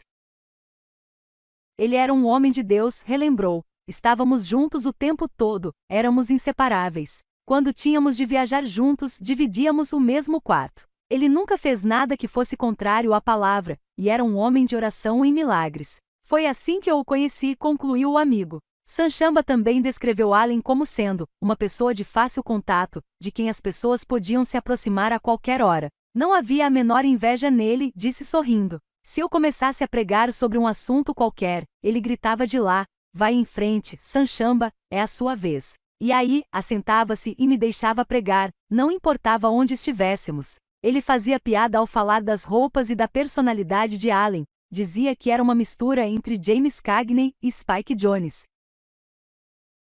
Quando estávamos saindo do hotel para continuar a nossa conversa do lado de fora, percebemos que havia um caminhão dos bombeiros no estacionamento. Então, ele disse: isso me faz lembrar de uma outra história, Roberts. Então ele me contou que a história do fogo no topo da tenda de Allen, durante as reuniões de Los Angeles, era realmente verdadeira. Os caminhões do Corpo de Bombeiros subiam e desciam as ruas, procurando pelo fogo, mas não puderam encontrar o local do incêndio. Eles sabiam que o fogo estava em algum lugar, pois podiam ver a fumaça. Finalmente os caminhões dos bombeiros foram na direção da tenda, mas, assim que chegaram, descobriram que não havia nenhum fogo. Creio que aquilo se deu porque Deus queria que todos soubessem que estávamos na cidade, brincou ele. Então, ele colocou o seu fogo santo no topo da tenda simplesmente para que as pessoas pudessem ver que estávamos ali. E sobre o óleo milagroso que apareceu na palma da mão das pessoas? Perguntei. Isso também foi verdade. Eu mesmo tive uma prova disso em minhas próprias mãos, respondeu Sanchamba. Em Los Angeles, em uma das reuniões de Allen, todos ficaram com suas mãos impregnadas de óleo, sorriu Sanchamba, exceto Allen. Creio que Deus permitiu aquilo para provar que aquela manifestação era verdadeira, e não um embuste, concluiu. Em 1961, Sanchamba deixou Allen para começar o seu próprio ministério. Entretanto, permaneceu fiel ao evangelista pelo resto de sua vida. Se existe alguém que tem um ministério similar ao de A. Allen, este alguém é o grande evangelista R.W. Sanchamba. Em frente. Por enquanto. Então, Allen devolveu sua licença para a Assembleia de Deus e rompeu laços com a Associação A Voz da Cura, tornando-se um evangelista independente. Muitos disseram que essa decisão foi benéfica para ele e os livros que contam a história dizem o mesmo. A maioria dos evangelistas trabalha muito bem de maneira independente, pelo menos enquanto permanecem ligados, aqueles que entendem o seu chamado, e baseados nas Escrituras, podem influenciar a vida deles. Eles podem ter uma igreja como sendo a sua igreja, mas essa congregação local precisa dar a eles a liberdade de desenvolver o seu ministério pessoal. Às vezes eles podem ter dificuldades em adaptar os seus métodos à aprovação de algum organismo estabelecido, como o de uma igreja, pois os dois são muito diferentes. De modo geral, os evangelistas avivalistas são rápidos, extravagantes, dramáticos e têm a energia de um touro. Se o pastor entende o chamado do evangelista, os dois podem trabalhar muito bem juntos. Entretanto, se o ministro tentar controlar o evangelista, para que este se encaixe dentro das necessidades da igreja local, aí vai haver problemas. Parece que o ano de 1956 foi um tempo de grandes transformações nos ministérios. Contudo, Allen encontrou uma maneira de seguir em frente quando muitos estavam parando. Ele tinha uma grande habilidade para levantar fundos e nessa época, ainda estava empenhado em permanecer firme ao seu chamado. Assim, Allen deu continuidade ao seu trabalho iniciando a sua própria publicação, chamada Miracle Magazine, Revista Milagre. Era uma revista composta basicamente de suas mensagens sobre cura divina e libertação, e onde ele dava destaque a vários testemunhos de cura. Por volta do final de 1956, essa revista já tinha uma lista de mais de 200.000 assinaturas pagas. Nessa época, Allen deu início à Associação Miracle Revival, uma organização independente que tinha o intuito de licenciar pastores e sustentar missões. Ele refutava firmemente qualquer acusação de que houvesse ali alguma conotação denominacional. Em sua primeira cerimônia de ordenação, Allen consagrou 500 pastores. Sensacionalismo, contendas e milagres. Depois daquele incidente em Knoxville, Allen se tornou uma figura extremamente controvertida e a mídia o seguia para todos os lugares, na esperança de conseguir uma boa história. Acontecimentos extravagantes e sensacionais foram reportados nos avivamentos de Allen, mas muitos desses boatos visavam apenas desacreditar o seu ministério. Lexi disse que, durante esse tempo, os inimigos de Allen fizeram tudo o que podiam para destruí-lo. Contudo, parecia que, sempre que uma perseguição surgia para atacá-lo, ele retaliava com algum milagre extraordinário ou uma outra ocorrência, que vinham unicamente para confirmar o seu chamado. Em Los Angeles foi divulgado que uma cruz havia surgido na testa de Allen, e que uma chama flamejante aparecerá em cima de sua tenda, conforme mencionei anteriormente que R.W. Sanchamba havia me dito. Segundo Allen, isso foi um sinal. E, como prova, ele citou Ezequiel capítulo 9, verso 4, que diz que um anjo foi enviado do céu para colocar uma marca na testa de todos aqueles que clamam ao Senhor por causa da maldade existente na terra. O sinal na testa de Allen e a chama em cima do topo de sua tenda foram noticiados pela mídia. O fotógrafo de Allen, R. Kemery, tirou a foto de um homem em cujas mãos apareciam marcas de cravos. Disseram que em outra reunião óleo miraculoso começou a escorrer da cabeça e das mãos dos que estavam presentes. E ele respondia àqueles que questionavam esse acontecimento mencionando Hebreus capítulo 1, verso 9, onde diz que a recompensa para aquele que odeia a iniquidade e ama a justiça é ser ungido com o óleo da alegria. Allen também foi criticado por vender a gravação dos sons que uma mulher endemoninhada emitia, e um livreto contendo 18 imagens de demônios, desenhadas por uma pessoa insana e possessa pelo diabo. Algumas das curas causaram muita admiração, como uma ocorrida nos arredores da cidade de Los Angeles, quando uma mulher que pesava 240 quilos perdeu 96 imediatamente, tão logo Allen impôs-lhe as mãos e orou por ela. As pessoas disseram que viram quando o corpo dela foi diminuindo de tamanho. Outro caso foi o de um pastor do Evangelho Pleno, que havia tido escamas de crocodilo em seus braços por, aproximadamente, 50 anos e que, quando sentou-se em uma cadeira no púlpito, atrás de Allen, foi curado na mesma hora. As escamas secaram-se e, em seguida, começaram a cair, enquanto uma nova pele se formava no lugar. Pela primeira vez em toda a sua vida, aquele pastor teve a oportunidade de usar camisas sem mangas.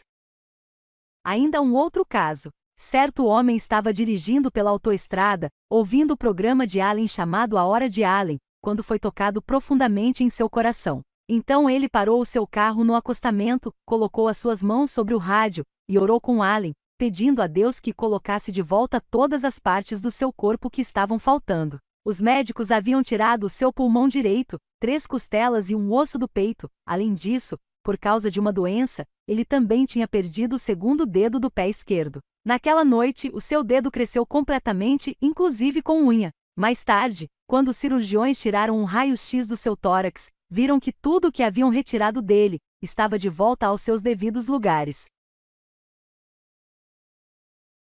Certa ocasião, em 1957, quando Allen tentou colocar um anúncio no jornal Akron, eles não lhe deram permissão. Aquele jornal não apenas se recusou a publicar o seu anúncio, como acabou publicando um relato calunioso do seu ministério, no qual prevenia a cidade com respeito ao avivamento que ele promovia. Allen anunciou então que havia ganhado, em outra publicação, $25.000 de anúncios de primeira página, totalmente grátis.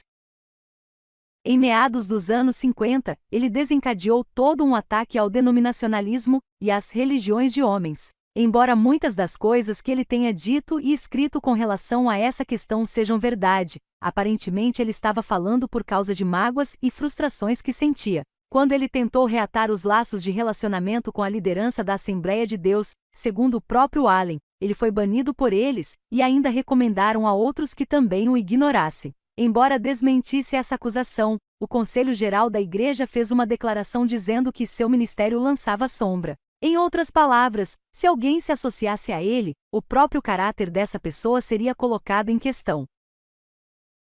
Milagres no Vale. Mesmo com todas essas polêmicas, o ministério de Allen continuou crescendo, e ele começou o Centro Internacional de Treinamento Milagres de Avivamento para pastores. Nesse centro ele ensinava os princípios da prosperidade, cura divina, expulsão de demônios e muitos outros.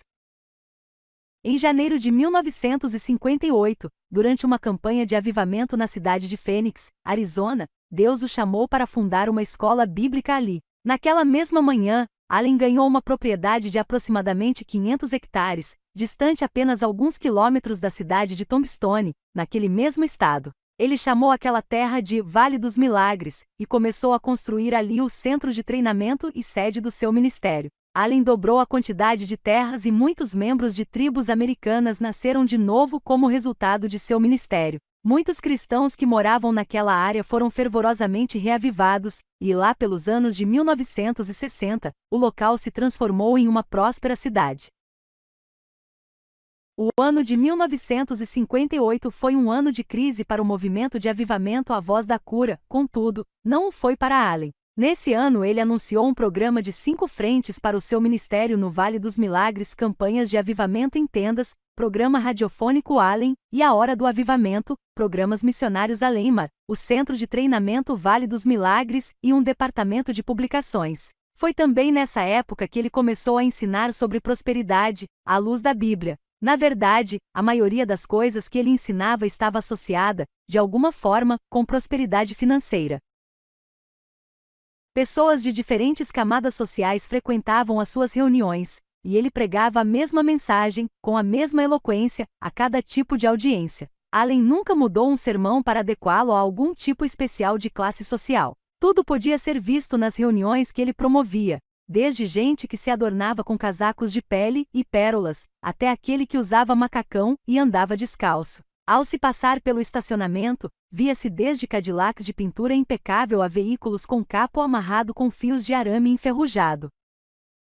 Entretanto, em 1960, durante o auge da tensão racial, a Ku Klux Klan ameaçou invadir as reuniões de Allen, onde negros e brancos estavam presentes. Com a intenção de assustar Allen e a sua equipe, essa organização dinamitou uma ponte nas imediações do local de suas reuniões. Contudo, tanto o culto como o batismo continuaram, sem o menor sinal de temor dos participantes. Foi ainda nesse mesmo ano que Allen construiu uma igreja no Vale dos Milagres, com capacidade para 4.000 pessoas sentadas. Ele tinha muitos planos para essa cidade e queria construir casas, áreas de recreação e centros de mídia. Um trágico fim. Entretanto, alguma coisa aconteceu durante os últimos anos de vida e ministério de Allen. Embora os detalhes sejam meio obscuros, conta-se que ele foi condenado a devolver a quantia de $300.000 de impostos. Além disso, em 1967, Allen e sua esposa, Lexi, se separaram. Os detalhes sobre esse incidente também não são muito claros, contudo, amigos chegados da família afirmaram que o casal nunca chegou a se divorciar de fato. As poucas informações a esse respeito dizem que antes da separação, ambos estavam totalmente envolvidos na obra do Senhor, e continuaram assim até o dia em que partiram para estar com o Senhor. Lexi, que era jornalista, envolvida com os afazeres do lar, e Allen, viajando sem parar, raramente sendo encontrado em casa. Alguns acreditam que se ele não tivesse morrido logo após a separação, eles teriam voltado um para o outro. Depois da morte, os dois foram sepultados um ao lado do outro, compartilhando o mesmo túmulo, nas terras do Vale dos Milagres. Em 1969, Allen era um homem muito doente, padecendo de um grave problema de artrite em seu joelho esquerdo. Ele passava a maior parte do tempo relembrando do seu começo humilde. Segundo ele, naquele ano a revista Milagres já estava com uma tiragem de 340.000 assinaturas e recebia correspondência de 90 países. Allen, entretanto, logo piorou da artrite e teve de submeter-se a uma cirurgia no joelho. Ele sofria tantas dores que Don Stewart, um jovem cheio de zelo e muito capacitado, começou a substituí-lo nas cruzadas. Então, no dia 11 de junho de 1970, Allen viajou para São Francisco e se hospedou no Jack Tar Hotel, hoje Cathedral Hills Quality Hotel. Ele se registrou um pouco antes de 1 da tarde naquele dia e tinha uma consulta médica marcada às 9 da manhã do dia seguinte, no Centro Médico da Universidade da Califórnia, para ver se precisaria de uma outra cirurgia em seu joelho. Entretanto, às 9 horas daquela noite, Allen fez uma ligação para o seu amigo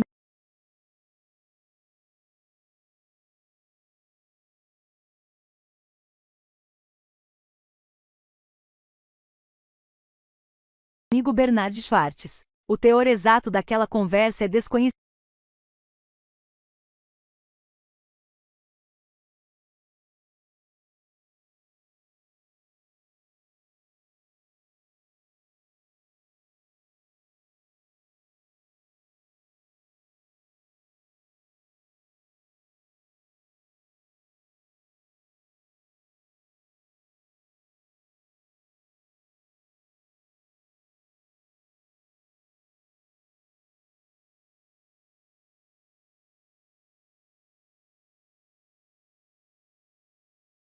Mas Schwartz ficou preocupado e seguiu imediatamente para aquele hotel. Quando ele chegou ao quarto de Allen, a porta estava trancada e ele não respondia. Schwartz informou ao gerente do hotel sobre o problema e eles abriram a porta com a chave reserva.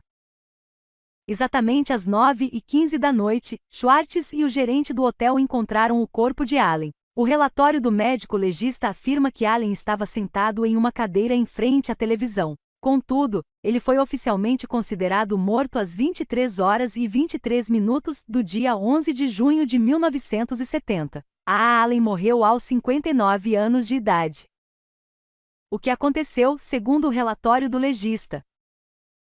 Existem alguns detalhes a respeito da morte de Allen que são muito importantes. Embora não fosse um fato muito conhecido, ele sofria de uma artrite severa. Na realidade, é fato documentado que o seu médico pessoal, o Dr. Seymour Farber, lhe receitou Percoda, Seconal e Valium, para aliviar as dores e por causa de um problema de insônia, causado exatamente por essas fortes dores. Aqui estão alguns fatos. O relatório do legista, caso de número 1151, para Asa Alonso, Allen registra uma concentração de álcool no sangue de Allen em uma medida de 0,36%, um nível de concentração alcoólica muito alto no sistema sanguíneo. Segundo esse relatório, a causa da morte foi atestada como repentino choque alcoólico e infiltração de gordura no fígado. Inicialmente, isso leva a crer que Allen morreu como um alcoólatra crônico. Entretanto, depois de posterior investigação, acredito o contrário. E aqui está a minha opinião a respeito do que eu creio que tenha acontecido. Espere um pouco. Vamos investigar os fatos.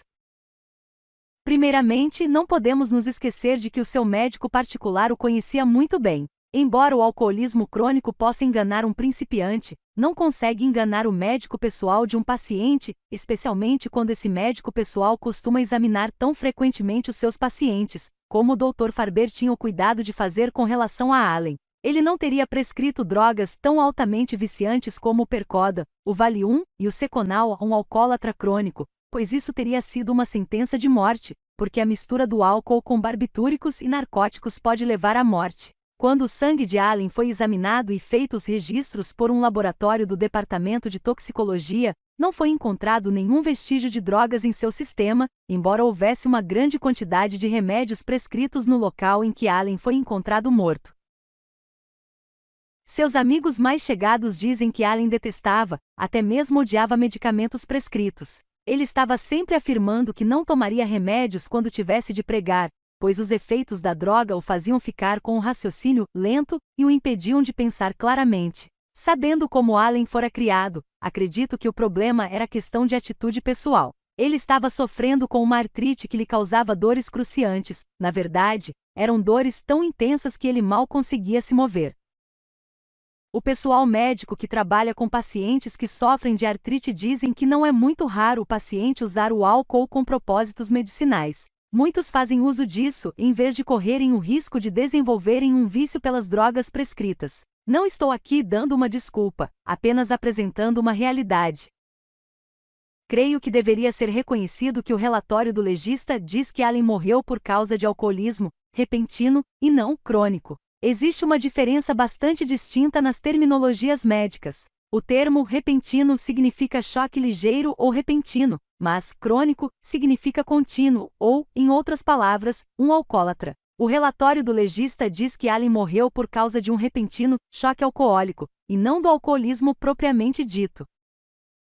Um outro fato a ser considerado é que, de acordo com a autópsia, o tecido adiposo encontrado dentro do fígado era compatível com o de alguém que tem bebedeiras ocasionais. Precisamos entender que existe uma diferença médica entre aquele que é um alcoólatra crônico e o que bebe habitualmente. Os crônicos são aqueles que têm bebido por um longo período de tempo, e que permaneceram bêbados a maioria do tempo, mesmo dando ou não para perceber. Alguém que bebe habitualmente pode estar bebendo há apenas algumas semanas, ou pode até mesmo ser chamado de bebedor social.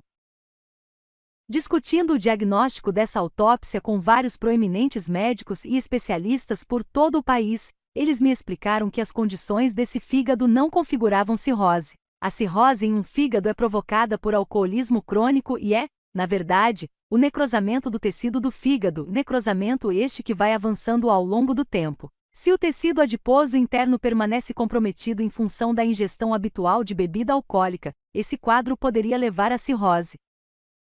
O hábito de beber bebida alcoólica produz gordura nos tecidos. Se a pessoa ficar vários dias sem ingerir esse tipo de bebida, a gordura se dissolve e os tecidos voltam ao normal. Allen tinha o fígado de alguém que, durante um período de semanas ou meses, tinha participado de alguma bebedeira. Isso simplesmente quer dizer que ele havia bebido até embriagar-se.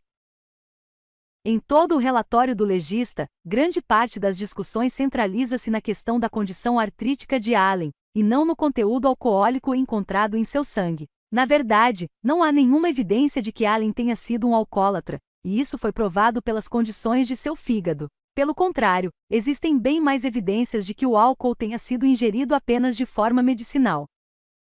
E é nisso que eu creio também. Allen não era um alcoólatra, mas creio que ele, periodicamente, se valia do álcool como alívio medicinal, e para ser sincero, eu realmente não acredito que ele via muita diferença entre o álcool e as drogas prescritas. Ele detestava as drogas prescritas e os seus efeitos demorados. O álcool se dissipa rapidamente e os efeitos eram provavelmente menos severos em seu organismo. Provavelmente nem sempre ele tenha preferido o álcool às drogas prescritas, mas sabemos, por meio de relatos médicos, que, pelo menos, por algumas semanas, foi isso o que ele fez. É muito fácil pensar friamente quando o nosso corpo não está sofrendo dores, entretanto, a situação fica bem diferente se estamos passando constantemente por dores excruciantes. Creio que na noite em que Allen morreu, ele estava sofrendo dores atrozes. Isso parece especialmente claro pelo fato de ele ter voado até São Francisco para uma consulta no próximo dia. Por meio dos fatos que pesquisei, cheguei à conclusão que nessa noite de 11 de junho de 1970 em particular, em uma tentativa desesperada de fazer parar a dor, Allen literalmente bebeu até morrer. O Vale das Sombras. Embora alguns detalhes do final do ministério de Allen sejam um pouco vagos, a antiga chefe do seu departamento financeiro, a senhora Ellen M. Semaines, tem um grande carinho e respeito por ele, e diz que ele era uma pessoa sem igual. De acordo com ela, ele era muito cuidadoso e muito honesto com qualquer oferta que o ministério recebia. Ela se lembra de como ele costumava trazer as ofertas de amor para ela, colocando as pesadas sacolas em cima do balcão, e dizendo: aplique tudo no ministério, Ellen, afinal de contas, tudo isso pertence a Deus. MC Maines disse que ele trabalhava dia e noite pelas pessoas, sem jamais demonstrar cansaço. Ele não permitia que nada fosse colocado em seu nome, nem a casa, e nem absolutamente nada do Vale dos Milagres. Segundo ele, quando morresse, toda a propriedade deveria ir para Deus, acrescentou Ellen. Em seguida, com muita tristeza na voz, ela disse que acreditava que nunca mais haveria algum outro ministro como a Allen. Ele não tinha medo de enfrentar o diabo, afirmou ela, e quando você não teme Satanás, todo tipo de perseguição se levanta contra você, concluiu. Os MC Maines são um casal bastante querido, e que ainda mantém um relacionamento muito chegado com James, o filho de Allen. Segundo eles, James Allen tem uma grande consideração pelo ministério dos pais. Não obstante o fervor que demonstrava, parece que a personalidade carismática e o ministério de Allen foram mudando no final, o que transparece no fato de ele publicar denúncias agressivas contra certas igrejas e na ênfase bastante forte que deu na questão dos votos ao Senhor e na doutrina da prosperidade. Será que as feridas, as traições e as conspirações denominacionais que surgiram contra ele o levaram para esse tipo de comportamento? Será que foi Deus quem mudou o foco do ministério dele? Quaisquer que tenham sido suas razões, creio que o ministério de A. Allen terminou de maneira muito triste, muito parecido com o fim do ministério de John Alexander Dowie. Exatamente como aconteceu com a cidade de Dowie, chamada Sião, atualmente não existe mais nenhum propósito espiritual no Vale dos Milagres. Hoje esse vale é apenas um pedaço de 500 hectares de terra. Recentemente fiquei sabendo que um fazendeiro havia comprado aquela propriedade, com a intenção de transformá-la em lavoura. As construções que existiam ali foram todas demolidas ou alugadas.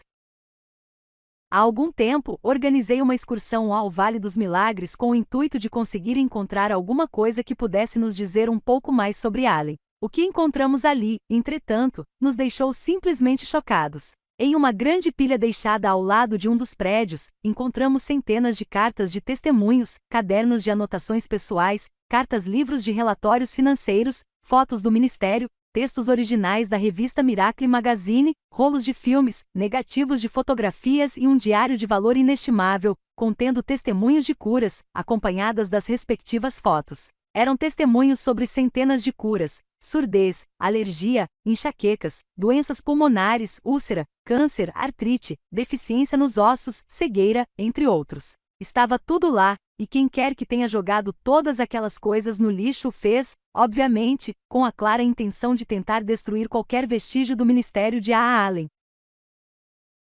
Mas Deus tinha outros planos. Hoje todos aqueles itens estão guardados no Museu Histórico da Biblioteca dos Reformadores e Avivalistas da cidade de Irvine, na Califórnia. Eles estão seguros ali e serão preservados para esta geração e para as gerações futuras. Por meio desses artigos as pessoas não apenas podem estudar a respeito da história espiritual cristã, mas também podem vê-la e dar testemunho a seu respeito. Vamos prosseguir. Eu sei que Allen cometeu erros, e não tenho nenhum problema em admitir isso. Entretanto, a despeito desses erros, ele procurou mostrar como se faz para pagar o preço para obter o poder espiritual. Na verdade, R.W. Sanchamba aprendeu como pagar o preço para ter esse poder simplesmente observando a vida de Allen. Allen conseguiu vencer as consequências de uma horrível criação para atender ao chamado de Deus, e isso confere um grande crédito a ele e ao seu ministério, porque ele quase conseguiu chegar até o fim sendo bem-sucedido. Contudo, ele não foi longe o bastante. Precisamos ir além do que Allen foi para sermos bem-sucedidos. E o que isso exige de nós? Já está até parecendo um disco arranhado, mas vou dizer novamente: fique firme no ministério para o qual Deus o chamou. Não se aventure por outras direções simplesmente para atender à sugestão de uma pessoa ou de um desejo pessoal seu, e não permita que as perseguições e o criticismo dos outros o faça retrair-se. O que mais isso exige? Comece a desenvolver uma imunidade a tudo aquilo que o afeta negativamente. Como? Vigie o seu coração e deixe que Deus o guie pela sua palavra, até que não haja mais em você qualquer sinal de retrocesso ou de autopromoção. E logo, a perseguição naquela área de sua vida não vai mais ter nenhum domínio sobre você. Depois, quando você começar a sentir um outro impulso, ou alguma outra coisa começar a incomodá-lo, comece a construir uma imunidade nessa área em particular também.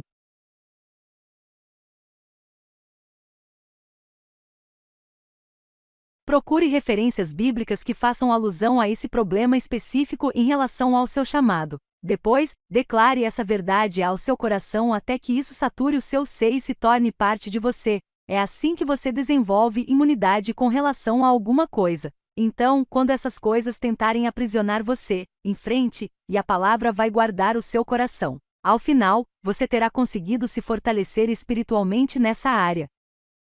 Encha-se diariamente com a ministração do Espírito Santo. Permita que ele derrame o óleo de alegria e contentamento em sua vida. A alegria do Espírito é o que nos dá a força para sermos bem-sucedidos. Não tente aguentar tudo sozinho, pelo contrário, mantenha-se cercado de pessoas que conhecem o seu chamado e estão cheias da força da palavra e do Espírito. Se essas salvaguardas não estão presentes em sua vida e ministério, peça a Deus que encaminhe até você contatos e relacionamentos dessa natureza. Eles não são aquelas pessoas que estão sempre dizendo sim, Senhor, para tudo que você faz, com a intenção de animá-lo e bajulá-lo em todas as decisões que você faz, estando você certo ou errado. São relacionamentos divinos com pessoas que sabem como se posicionar de forma corajosa no espírito por causa das experiências que elas mesmas já tiveram. Se elas se mantêm puras, então estão equipadas para aconselhá-lo e ajudá-lo quando você estiver passando por alguma crise.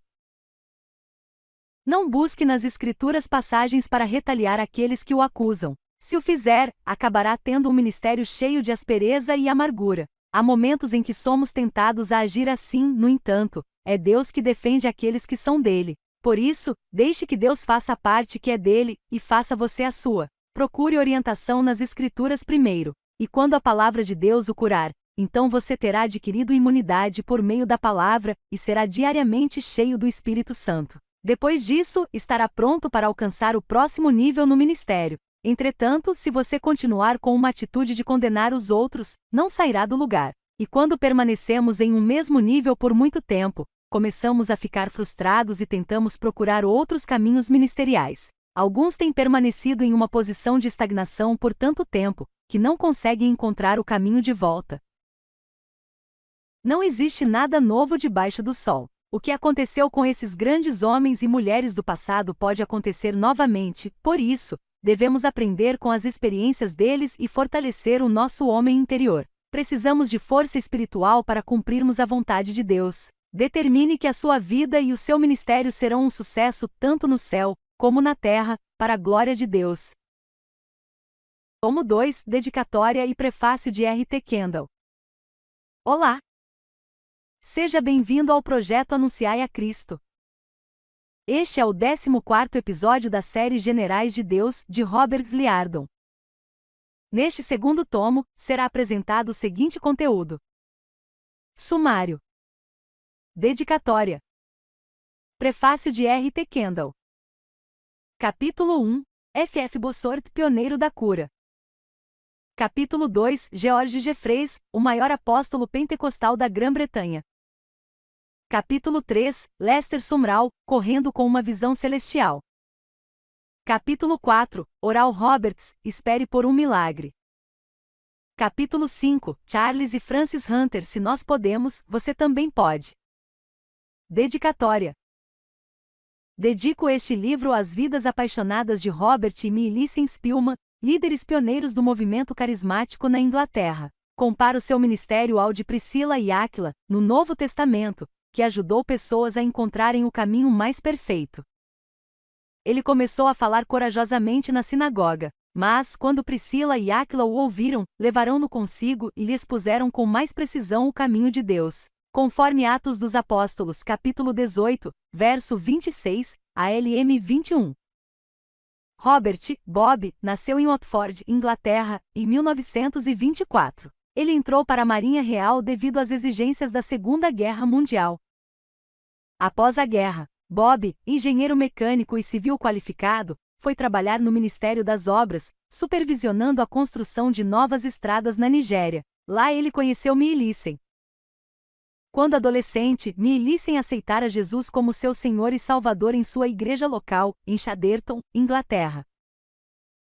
Em 1948, como enfermeira extremamente qualificada, treinada em doenças tropicais e obstetrícia, Millicent desejou ir para a África como missionária, mas disseram a ela que teria de, primeiramente, frequentar um seminário bíblico durante 4 anos. Impaciente para iniciar o trabalho, Millicent se candidatou e foi nomeada para o cargo de irmã de enfermagem em um hospital leprosário próximo a Enugu, Nigéria, onde conheceu Bob. Os dois se casaram em 1953, na Igreja Reed, em Accra, Gana.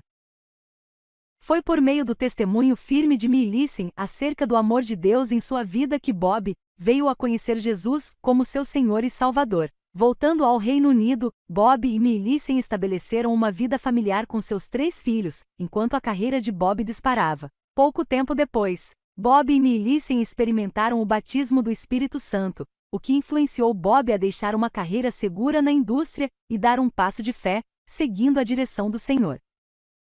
Bob se tornou mais conhecido por seu trabalho com a Associação de Homens de Negócio do Evangelho Pleno Internacional. Em 1975, o capítulo de Cheshire da Adone foi formado em sua sala de estar. A partir daí, o movimento cresceu para mais de 400 capítulos em todo o Reino Unido e Irlanda. Bob foi nomeado diretor internacional do grupo, mas sempre insistiu em que não poderia ter feito esse trabalho sem o amor e o apoio de Millicent. Bob e Millicent visitavam frequentemente muitos países com regimes opressores, incluindo viagens por trás da cortina de ferro, sempre levando o Evangelho por meio da palavra falada e impressa, incentivando os que amavam o Senhor e levando muitos mais a Ele. Juntos, eles impactaram milhares de vidas, sem nunca terem buscado a autopromoção.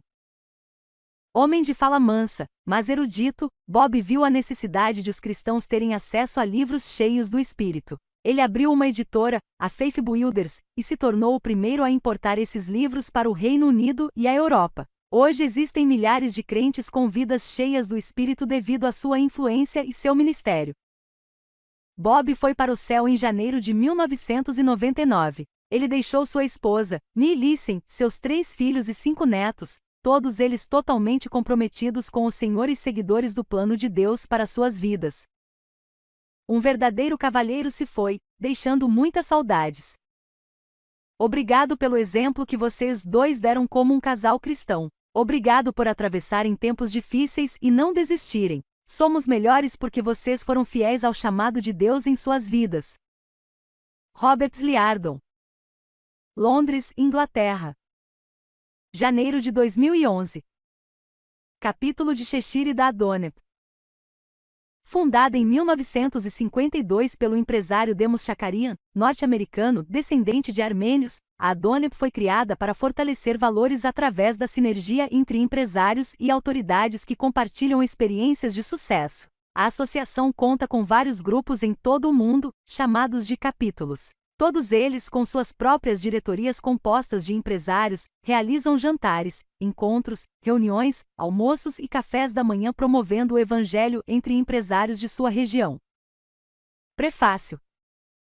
Eu não estava preparado para aprender tanto e ser tão abençoado e motivado ao ler Generais de Deus, Os Evangelistas de Curas, de Robert Liardon. Não tenho dúvida de que você também receberá o mesmo que eu. O título Generais de Deus é bastante adequado para falar das pessoas específicas que Roberts escolheu descrever em seu livro. Embora esses generais sejam, em grande parte, do setor pentecostal e carismático da Igreja Cristã, eles impactaram incontáveis milhões de pessoas de todas as posições teológicas e eclesiásticas. Apesar de eu ter sido criado em uma tradição diferente, sou profundamente abençoado por homens como os descritos neste volume. Inclusive, alguns anos antes de ir para o céu, Oral Roberts escreveu prefácios para 2 de meus livros e gentilmente recebeu minha esposa Louise e eu em sua casa. Alguns leitores podem não saber que o nome de Roberts Liardon foi inspirado em Oral Roberts, um dos generais deste livro. Os pais de Roberts Liardon foram membros fundadores da Universidade Oral Roberts. Ele foi o primeiro filho a nascer entre esse grupo de fundadores. O próprio Oral quis ajudar a dar um nome ao bebê, e todos eles sugeriram o nome de Kenneth Roberts Liardon. Roberts é o reitor do Instituto Bíblico Internacional de Londres. Esse instituto faz parte do Ministério do Kensington Temple, do qual meu amigo Colin Day é o pastor-presidente. O Sr. Liardon fez um trabalho notável em sua pesquisa. Ele descobriu detalhes que permaneceram ocultos até agora. O mais impressionante é que ele não encobriu fatos que nem sempre mostram as pessoas mencionadas sob uma boa ótica. Elogia quando devido, mas nos lembra de que até mesmo grandes homens são, na melhor das hipóteses, homens. O que mais me incentivou na leitura deste livro é a presença inquestionável das manifestações milagrosas que marcaram a vida desses homens incomuns. Desejei ver milagres em meu próprio ministério. Vi alguns, mas não muitos. De fato, até mesmo alguns desses homens conheceram a decepção de não verem todas as pessoas curadas. No fim, Deus é soberano. Ele disse a Moisés: terei misericórdia de quem eu quiser ter misericórdia, e terei compaixão de quem eu quiser ter compaixão, conforme o livro de Êxodo, capítulo 33, verso 19. Essa dimensão da teologia cristã muitas vezes falha ao tratar de alguns desses fundamentos, e apenas talvez, poderia tê-los ajudado a ter uma perspectiva mais equilibrada em seus ministérios. A presença de cura é algo que nenhum de nós pode desenvolver. Quando ela está presente, como em Lucas capítulo 5, verso 17, pessoas são curadas. Quando essa unção se vai, há aqueles que continuam como se nada tivesse acontecido. Seja como for, uma genuína presença de cura acompanhava frequentemente os ministérios dos generais retratados neste livro. Foi emocionante para mim ler sobre a vida deles e reconhecer o que Deus é capaz e está disposto a fazer. Minha esperança é que este livro nos faça ajoelhar e nos levar a suplicar a Deus por misericórdia. Quando pedimos por misericórdia, como nas cartas aos Hebreus, capítulo 4, verso 16, nada temos para dar em troca, por isso, quando Deus a concede, somente Ele recebe toda a glória. Talvez esse seja um dos motivos pelos quais, às vezes, Deus retém a misericórdia. Isso nos impede de reivindicar crédito demasiado para nós mesmos. Recomendo fortemente este livro. Ele é um lembrete de que Deus levantou pessoas no passado, e precisamos pedir-lhe para levantar novamente não apenas algumas, mas muitas outras, em um tempo como o de hoje.